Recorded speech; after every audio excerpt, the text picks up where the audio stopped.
Bom, meus amigos e minhas amigas, muito bom dia. Você está no canal Espiritismo Explicado. Eu sou Lazarino Barbo.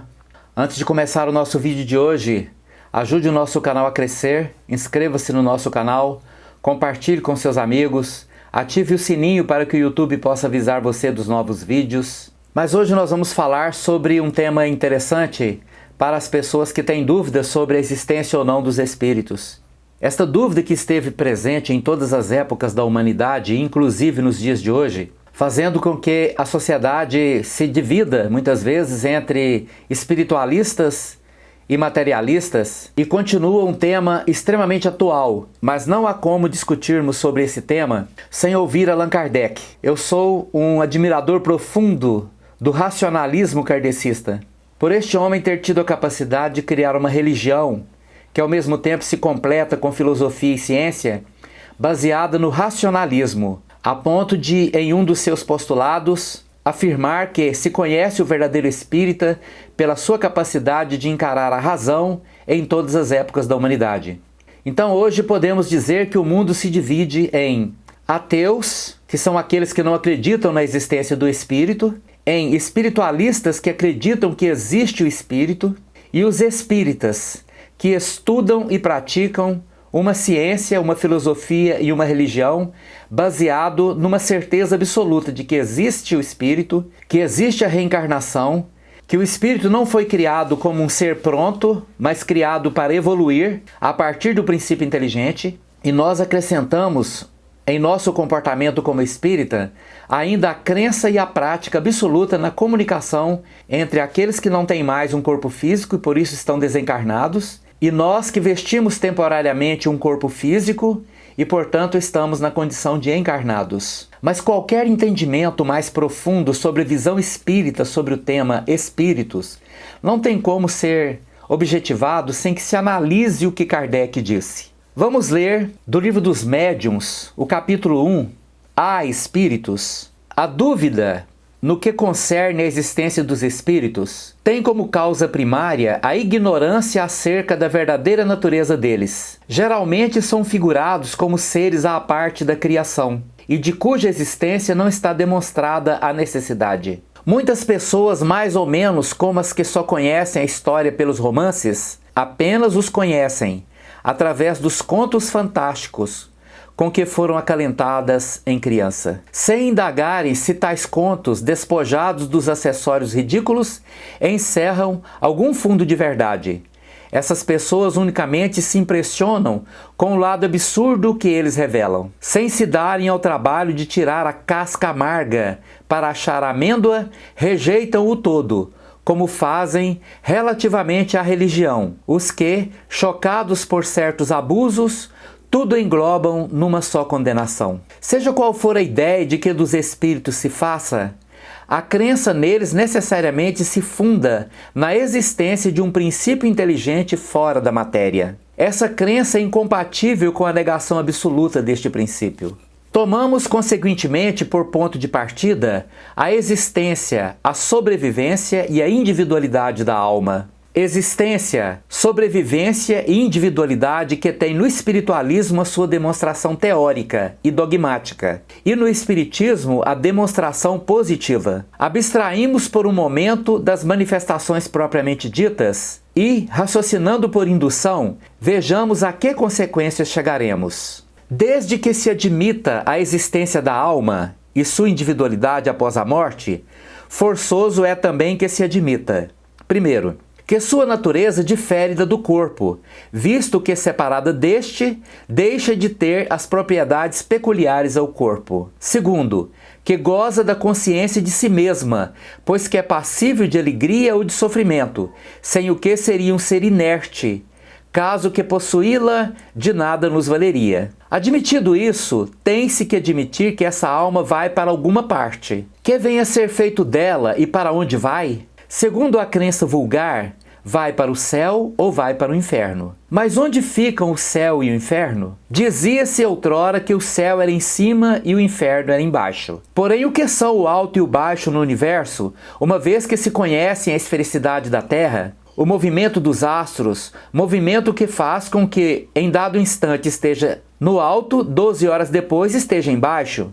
E o infinito do espaço, através do qual o olhar penetra indo a distâncias consideráveis? Verdade é que por lugares inferiores também se designam as profundezas da Terra. Mas que vêm a ser essas profundezas, desde que a geologia as esquadrinhou? Que ficaram sendo igualmente as esferas concêntricas chamadas de céu de fogo, céu de estrelas? Desde que se verificou que a Terra não é o centro dos mundos, que mesmo o Sol não é único, que milhões de sóis brilham no espaço, constituindo cada um o centro de um turbilhão planetário? A que ficou reduzida a importância da Terra, mergulhada nessa imensidão? Por que injustificável privilégio esse quase imperceptível grão de areia, que não avulta pelo seu volume, nem pela sua posição, nem pelo papel que lhe cabe desempenhar, seria o único planeta povoado de seres racionais? A razão se recusa a admitir semelhante nulidade do infinito, e tudo nos diz que os diferentes mundos são habitados. Ora, se são povoados, também fornecem seus contingentes para o mundo das almas. Porém, ainda uma vez, que terá sido feito dessas almas depois que a astronomia e a geologia destruíram as moradas que lhes se destinavam? E, sobretudo, depois que a teoria tão racional da pluralidade dos mundos as multiplicou ao infinito? Não podendo a doutrina da localização das almas harmonizar-se com os dados da ciência, outra doutrina mais lógica lhes assinala por domínio, não um lugar determinado e circunscrito, mas o espaço universal. Formam elas um mundo invisível, em o qual vivemos imersos, que nos cerca e acotovela incessantemente. Haverá nisso alguma impossibilidade? Alguma coisa que repugne a razão? De modo nenhum. Tudo ao contrário nos afirma que não pode ser de outra maneira. Mas então, que vem a ser das penas e recompensas futuras, desde que se lhes suprimam os lugares especiais onde se efetivem?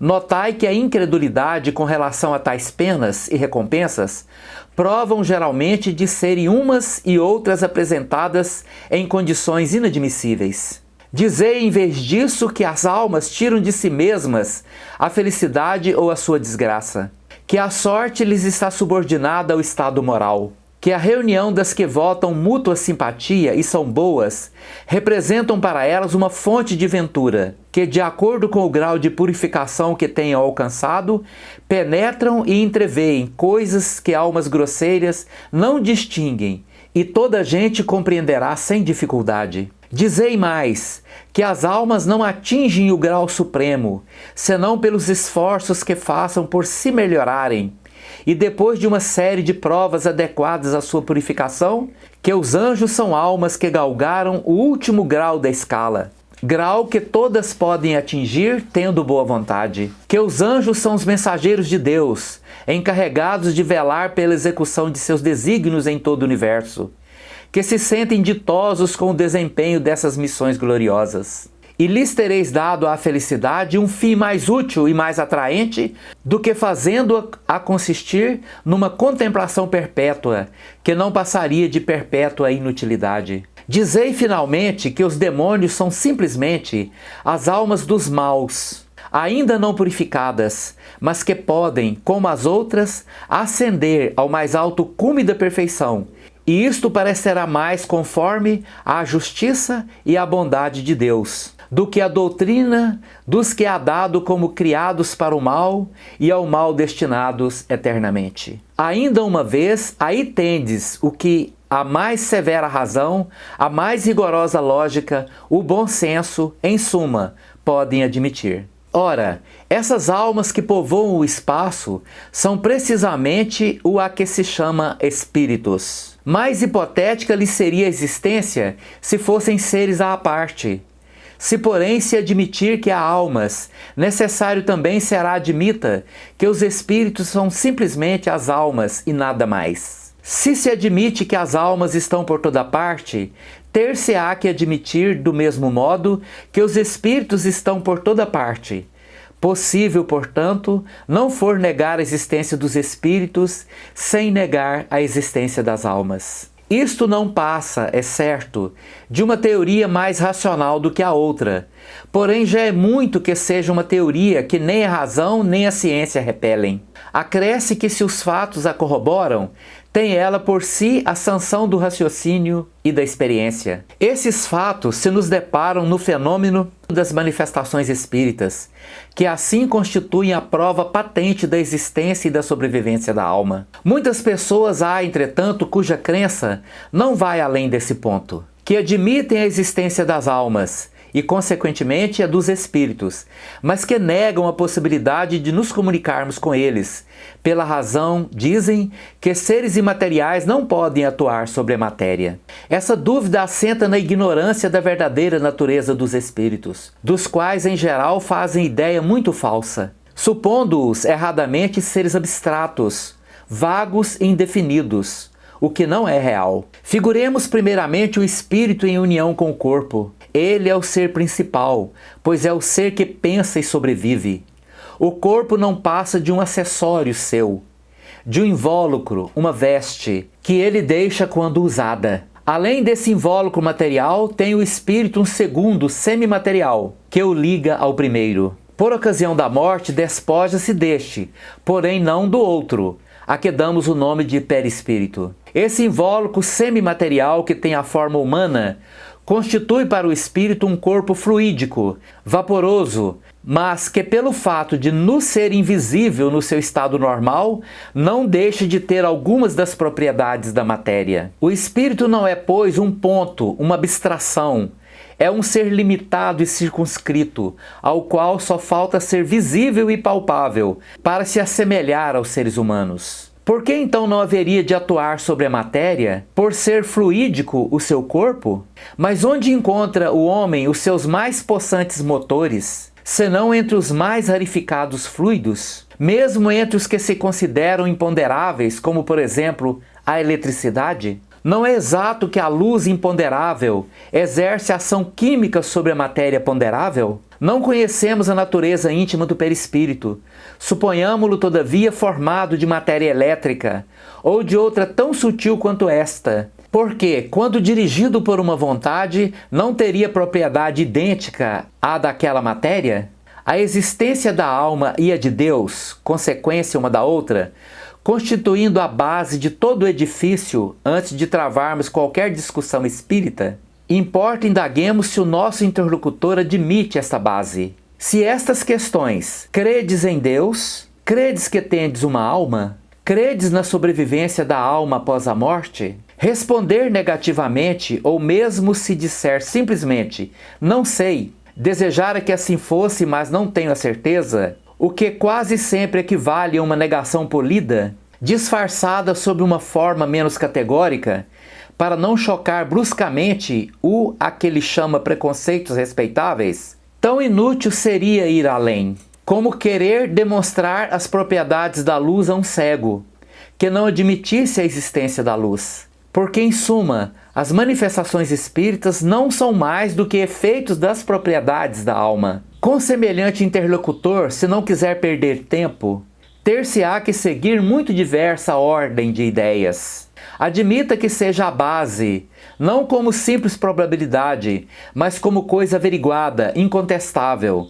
Dela muito naturalmente decorrerá a existência dos espíritos. Resta agora saber se o espírito pode comunicar-se com o homem, isto é, se pode com este trocar ideias. Por que não? Que é o homem senão um espírito aprisionado num corpo? Por que não há de o espírito livre se comunicar com o espírito cativo, como o homem livre com o encarcerado? Desde que admitis a sobrevivência da alma, será racional que não admitais a sobrevivência dos afetos? Pois que as almas estão por toda parte, não será natural acreditarmos que a de um ente que nos amou durante a vida se acerque de nós, deseje comunicar-se conosco e se sirva para isso dos meios de que disponha? Enquanto vivo, não atuava ele sobre a matéria do seu corpo? Não era quem lhe dirigia os movimentos? Por que razão, depois de morto, entrando em acordo com outro espírito ligado a um corpo, estaria impedido de se utilizar desse corpo vivo para exprimir o seu pensamento, do mesmo modo que um mudo pode servir-se de uma pessoa que fale para se fazer compreendido? Abstraímos por instante dos fatos que, ao nosso ver, tornam incontestável a realidade dessa comunicação. Admitamo-la apenas como hipótese. Pedimos aos incrédulos que nos provem, não por simples negativas, visto que suas opiniões pessoais não podem constituir lei, mas expendendo razões peremptórias que tal coisa não pode dar-se, colocando-nos no terreno em que eles se colocam, uma vez que entendem de apreciar os fatos espíritas, com o auxílio das leis da matéria, que tirem desse arsenal qualquer demonstração matemática, física, química, mecânica, fisiológica e provem por A mais B, partindo sempre do princípio da existência e da sobrevivência da alma. Primeiro, que o ser pensante que existe em nós durante a vida não mais pensa depois da morte. Segundo, que se continua a pensar, está inibido de pensar naqueles a quem amou. Terceiro, que se pensa nestes, não cogita de se comunicar com eles. Quarto, que, podendo estar em toda parte, não pode estar ao nosso lado. Quinto, que podendo estar ao nosso lado, não pode comunicar-se conosco. Sexto, que não pode, por meio de seu envoltório fluídico, atuar sobre a matéria inerte. Sétimo, que, sendo-lhe possível atuar sobre a matéria inerte, não pode atuar sobre um ser animado. Oitavo, que tendo a possibilidade de atuar sobre um ser animado, não lhe pode dirigir a mão para fazê-lo escrever. Nono, que podendo fazê-lo escrever, não lhe pode responder às perguntas, nem lhe transmitir seus pensamentos. Quando os adversários do Espiritismo nos provarem que isto é impossível, aduzindo razões tão patentes quais as com que Galileu demonstrou que o Sol não é que gira em torno da Terra, então poderemos considerar-lhes fundadas as dúvidas. Infelizmente, até hoje, toda a argumentação a que recorrem se resume nessas palavras: não creio, logo isto é impossível. Dir-nos-ão com certeza que nos cabe a nós provar a realidade das manifestações. Ora, se nós lhes damos pelos fatos e pelo raciocínio a prova de que elas são reais, mas não admitem nenhuma nem outra coisa, se chegam mesmo a negar o que veem, toca-lhes a eles provar que o nosso raciocínio é falso e que os fatos são impossíveis. Esta é a lógica kardecista. Este é o pensamento do codificador do Espiritismo, com sua lógica absolutamente irracional. Nosso grande aliado é o tempo. Nós não precisamos nos preocupar se uma pessoa se comporta, escolhe, ou mesmo não tem condições ainda de entender o que é o espírito, a sobrevivência da alma, o sentido de espiritualidade, de eternidade, porque um fruto não pode ser colhido antes de estar maduro, porque senão ele não vai servir para nada. Até porque o grande fundamento da evolução determina de que não seremos salvos, entre aspas, por nossas crenças, mas por nossos valores. Existem muitos espíritos que se comportam como ateu por diversas razões, mas têm um grande coração. São pessoas amorosas, bondosas, caridosas, enquanto outros, que se intitulam religiosos, são pessoas egoístas, que não conseguem enxergar nada além de si mesmos. Mas não podemos analisar a sobrevivência da alma sem lembrar de Sócrates. Sócrates, para nós espíritas, foi um dos precursores do cristianismo. Ele veio trazer bases importantes para a evolução do pensamento ocidental. É como se Sócrates viesse preparar a terra para que Jesus pudesse semear uma nova ideia baseada em amor, em realidades espirituais. E Sócrates foi condenado à morte por, supostamente, perverter a juventude. Ele ensinava coisas inadmissíveis para aquele tempo. Uma delas era a sobrevivência da alma. E ele ensinava que depois de morto, tanto o escravo como o senhor continuariam vivos como espíritos livres, e que seus espíritos eram iguais. O espírito do Senhor era igual ao espírito do seu escravo. Ensinava que numa reencarnação, o escravo poderia ser o Senhor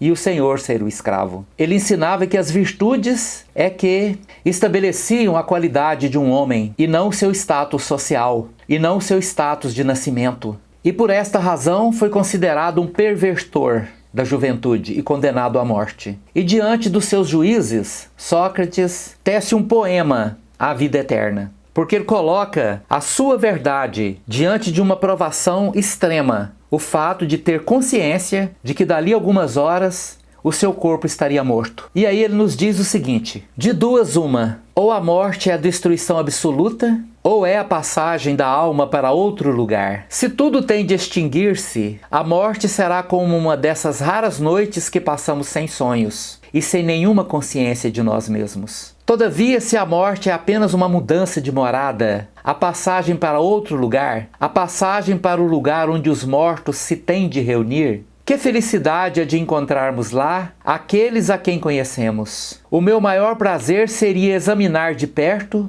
os habitantes dessa outra morada e distinguir lá, como aqui, os que são dignos dos que se julgam tais e não são. Mas é tempo de nos separarmos, eu para morrer e vós para viverdes. Então, para nós espíritas que nos baseamos nos três pilares que sustentam o início de qualquer consciência espiritualista e principalmente espírita, o pilar na crença em Deus. Sim, nós acreditamos em Deus, que é, para nós espíritas, a inteligência suprema, a causa primária de todas as coisas. O segundo pilar é a crença absoluta de que eu sou uma alma, que eu sou um espírito. E o terceiro pilar é que, como alma, eu, espírito, sobrevivo após a morte. Que eu existia antes desse corpo e continuarei existindo após ele. Mas para nós que acreditamos na existência do espírito, na sobrevivência após o corpo e na capacidade de comunicação dos espíritos, não precisamos ter pressa, porque nós vivemos juntos, eu que acredito e aquela pessoa que não acredita. Mas existe um fim único para nós dois: a morte do nosso corpo. E aí poderemos comprovar. Se for como o incrédulo acredita, a morte será como uma noite em que dormimos sem sonhos. É como o nada, o inexistir. A morte é como se desligasse um aparelho de TV e todas as imagens desaparecem, restando apenas a escuridão.